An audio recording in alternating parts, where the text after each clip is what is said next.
Welcome students to our YouTube channel Excellence Academy. तो Excellence Academy YouTube channel एक ऐसी place है जहाँ पे आपको हायर मैथमेटिक्स के सारे वीडियो कोर्सेज, चाहे वो ग्रेजुएटेड हो चाहे पोस्ट ग्रेजुएटेड हो, बिल्कुल फ्री ऑफ कॉस्ट आपको पूरे के पूरे कंप्लीट कोर्सेज आपको मिलेंगे। और अभी प्रेजेंटली हमारा जो कोर्स चल रहा है वो चल रहा है रियल एनालिसिस पे, जिसमें हमने बेसिक और सीक्वेंस का पार्ट पूरा कंप्लीट कर चुके हैं और उसका लिंक आपको नीचे डिस्क्रिप्शन बॉक्स में मिल जाएगा। तो आगे हम जो करंट टॉपिक चल रहा है हमारा वो सीरीज़ चल रहा है। तो हमने सीरीज़ की कन्वर्जेंस की बात की थी कि अगर कोई भी सीरीज़ कन्वर्ज कब करती है, जब उसका पार्शियल सम हमारे पास कन्वर्ज करता है। तो अब हम आगे वाले लेक्चर्स में तीन टाइप की सीरीज़ को की जो कन्वर्जेंस है उसको तीन टाइप्स में डिवाइड कर देंगे। तो सबसे पहली हम क्या करेंगे, पॉजिटिव टर्म सीरीज़ के बारे में पढ़ेंगे कि ऐसी सीरीज़ के बारे में पढ़ेंगे जिसकी जो टर्म्स है ना वो सारी की सारी पॉजिटिव टर्म्स होंगी। दैट इज़ जितनी भी हम ये ए टर्म्स पढ़ेंगे दैट इज़ एन, वो सारी की सारी क्या होंगी, आपके पास पॉजिटिव टर्म्स होंगी। फिर आगे हमारे पास आ जाती है अल्टरनेटिंग सीरीज़। तो अल्टरनेटिंग सीरीज़ में क्या होगा, प्लस माइनस होता है। दैट इज़ पहली टर्म एक प्लस होगी, फिर यहाँ पे कुछ माइनस आ जाएगा, फिर यहाँ पे प्लस आ जाएगा, और फिर यहाँ पे हमारे पास माइनस आ जाएगा, और फिर यहाँ पे प्लस आ जाएगा। तो ऐसी सीरीज़ के बारे में हम पढ़ेंगे। फिर आगे हमारे पास आ जाती है आर्बिट्री टर्म सीरीज़। तो आर्बिट्री टर्म सीरीज़ क्या होगा कि वो कुछ भी हो सकती हैं टर्म्स, जैसी मर्जी टर्म्स हो, तो पॉजिटिव नेगेटिव मिक्स हो चाहे, है ना, तो उन सभी के लिए आर्बिट्री टर्म सीरीज हम पढ़ेंगे।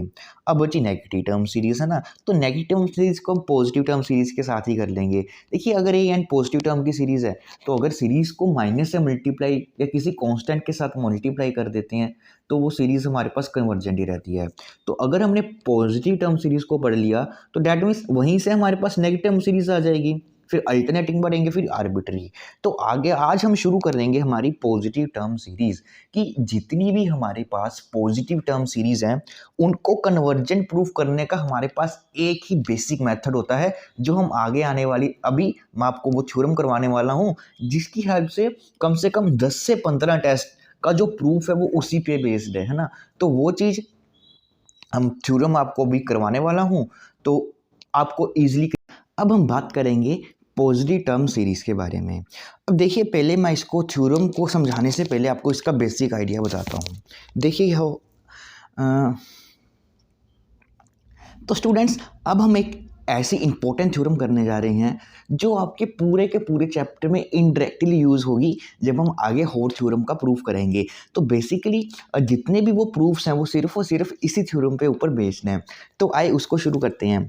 तो देखिए सबसे पहले क्या कह रहा है कि पॉजिटिव टर्म की जो सीरीज़ होती है वो कन्वर्जेंट होती है if and only if sequence of its partial some is bounded above.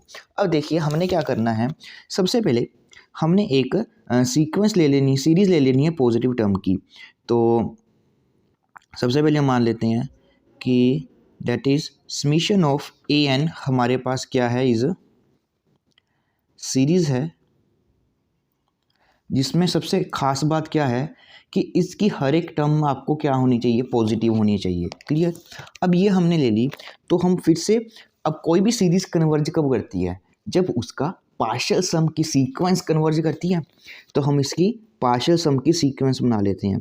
तो यहाँ से S1 हमारे पास क्या हो जाएगा, A1, S2 हमारे पास क्या हो जाएगा, A1 प्लस A2, और फिर हमारे पास S3 वो क्या हो जाएगा, A1 plus A2 plus A3 and so on. इसी तरह से हमारे पास Sn क्या डिफाइंड हो जाएगा, A1 plus A2 plus A3 and up to so on. ये सम हमारे पास आ जाएगा Sn तक। अब ध्यान से देखिए, अब जो ये टर्म्स हैं वो सारी की सारी पॉजिटिव टर्म्स हैं, उसमें कोई भी टर्म ज़ीरो नहीं होगी और कोई भी टर्म नेगेटिव नहीं होगी। तो अब मैं A1 से स्टार्ट करता हूँ। तो यहाँ पे हमारे पास A1 है, ठीक है, हम इसको S1 लिख लेते हैं कि ये S1 आ गया। अब S2 में क्या है कि A1 में कुछ और नंबर ऐड हो गया, तो डैट मीन्स क्लियरली कि जो ये S2 होगा वो श्योर है कि S1 से बड़ा होगा, क्योंकि जो ये नंबर हम ऐड करते जा रहे हैं वो हर टाइम एक पॉजिटिव नंबर है, तो वो पिछले वाले से हमेशा कुछ ना कुछ बड़ा आएगा। तो फिर उसी तरह से यहाँ पे 3 ऐड हो गया, तो यहाँ से हम बोल सकते हैं कि S3 भी बड़ा होगा। तो इसी तरह से हम ये बात कह सकते हैं कि जो ये पार्शियल सम की हमारे पास ये सीक्वेंस बन रही है वो क्या होगी, एक मोनोटोन इंक्रीजिंग सीक्वेंस होगी। सो यहाँ से हम लिख लेंगे कि जो ये पार्शियल सम की सीक्वेंस है Sn, वो क्या है हमारे पास, एक increasing sequence, monotone increasing sequence. और हमको पता है कि कोई भी मोनोटोन जो हमारे पास सीक्वेंस होती है वो कन्वर्ज कब करती है, जब वो हमारे पास क्या हो, बाउंडेड हो जाती है। सो हमारे को पता है that is monotone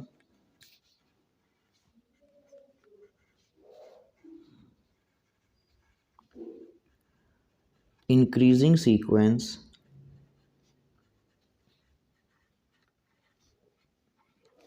is convergent if and only if it is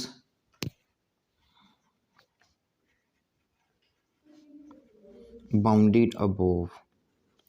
तो मीन्स अगर हमारे पास जो ये पार्शियल सम की सीक्वेंस जो Sn बन रही है, अगर किसी तरह से हम ये शो कर दें कि वो बाउंडेड अबोव है, तो वहाँ से क्या शो हो जाएगा कि अगर हम ये शो कर दें कि Sn जो है हमारे पास वो बाउंडेड अबोव है। अगर ये बाउंडेड अबोव होगी तो Sn क्या हो जाएगी, एक कन्वर्जेंट सीक्वेंस। और अगर ये कन्वर्जेंट होगी, अगर उसका पार्शियल सम की सीक्वेंस कन्वर्ज होगी, तो डेट मीन्स जो ये हम सीरीज बना रखे हैं समेशन ऑफ an, वो भी क्या हो जाएगी, कन्वर्जेंट।